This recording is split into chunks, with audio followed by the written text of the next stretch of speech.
সোনারপুর ব্লকের খেয়াদহ ২ নম্বর গ্রাম পঞ্চায়েতের অধীনে গোয়ালবাটি মাঠে আয়োজিত করা হয় রাস উৎসবে। 7 দিন ব্যাপী চলে এই উৎসব। তার সাথে চলে বিভিন্ন সাংস্কৃতিক অনুষ্ঠান। এই রাস উৎসবে আয়োজন করা হয় মেলারও। এই উৎসবে এদিন উপস্থিত হন পঞ্চায়েত সদস্যরা এবং পঞ্চায়েত সমিতির সদস্য এবং তার সাথে সাথে উপস্থিত হন রাজপুর সোনারপুরের সিআইসি নজরুল আলী মণ্ডল। এই উৎসব মূলত প্রয়াত শশধর হালদার আয়োজন করতেন, কিন্তু ওনার প্রয়াণের পর এই রাস উৎসব আয়োজন করেন সুকান্ত হালদার, বিশ্বনাথ মণ্ডল সহ তাদের সহকারীরা। বিগত 28 বছর ধরে এই উৎসব পালন করা হচ্ছে। এই বছরও তার ব্যতিক্রম হলো না। সেই মতো এই বছরও রাস উৎসবের আয়োজন করলেন। এদিন সেখানে পৌঁছে গিয়েছিল আমাদের নিউজ অল ইন্ডিয়ার ক্যামেরা। রাস উৎসবের পুজো মণ্ডপে এদিন পরিদর্শন করেন নজরুল আলী মণ্ডল। পরিদর্শন শেষে আমাদের ক্যামেরার মুখোমুখি হন তিনি। কি বললেন শুনবো।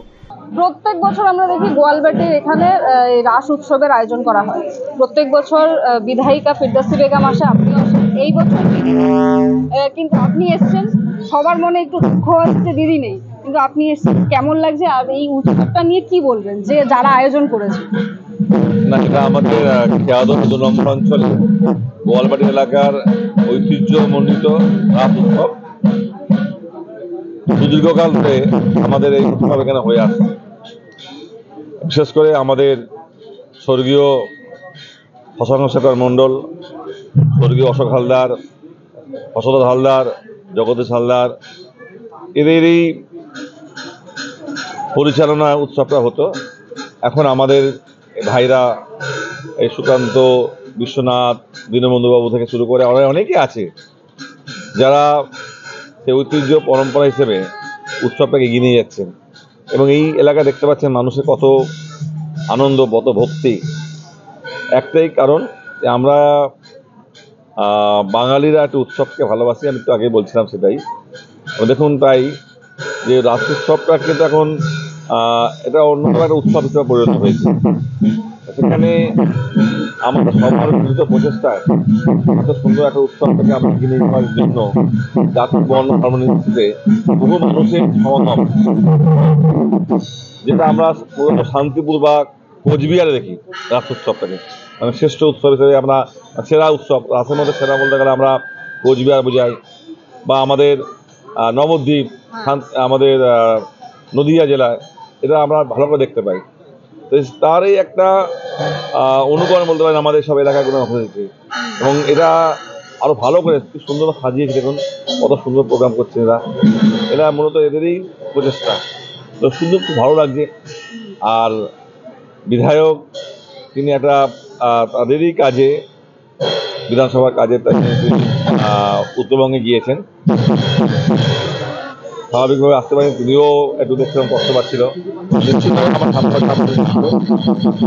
সবাইকে ধন্যবাদ।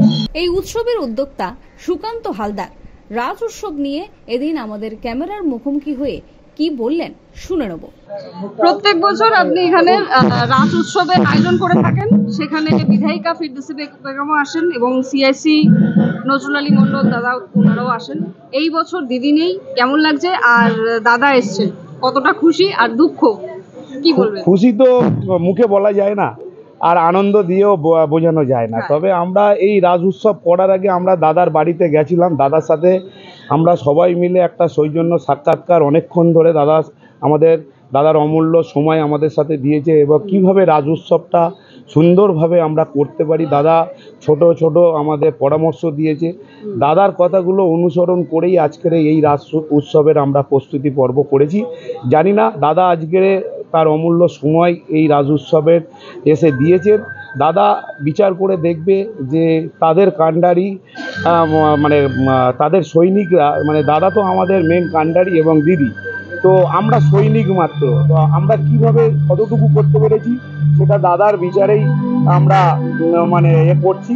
আর কিছু বলার নেই। সব থেকে বড় কথা, এরকম অভিভাবক আমরা মানে পেয়ে সবাই আমরা গর্বিত। এবং আমরা গর্বিত আমাদের এখানে এলাকার সমস্ত যারা ইয়াং জেনারেশান আছে সবাই। নিশ্চয়ই আপনাদের ক্যামেরাম্যান দেখাচ্ছে এখানে বিশ্বনাথ দার থেকে শুরু করে আমাদের একটা এখানে ট্রাস্টি আছে কালীমাতা নাট মন্দির উন্নয়ন সমিতি, যেটার বয়স 1 বছর হলো। তো এখানে প্রায় 400 জন মতো আমাদের সদস্য আছে এবং আমাদের সদস্যা 23 নম্বর বুথে পুতুল মণ্ডল ও উপস্থিত আছে।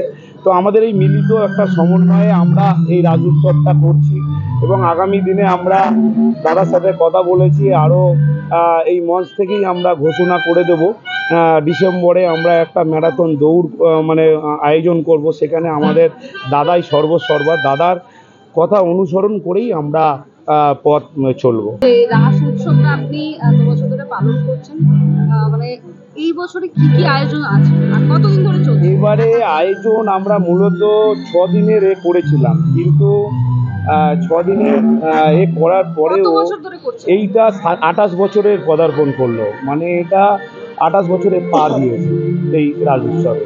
তো এই রাজ উৎসবে আমাদের 15 তারিখ থেকে 14 তারিখ থেকে শুরু হয়েছে। প্রত্যেক দিনই আমাদের নানান ধরনের অনুষ্ঠান মাধ্যমে আমরা করছি। একদিন ডান্স প্রতিযোগিতা রেখেছিলাম 4টে গ্রুপ ডান্স দলকে নিয়ে। তারপরে একদিন বাউল গানের কলকাতা বিখ্যাত নদিয়ার বিখ্যাত বাউল সঙ্গীতবিদরা এসেছিলেন, একদিন রেখেছিলাম, এবং একদিন গাজন যাত্রা রেখেছিলাম। আজকে তো আপনি দেখতেই পাচ্ছেন বিশাল বিচিত্রা অনুষ্ঠান। Bureau report, news all India.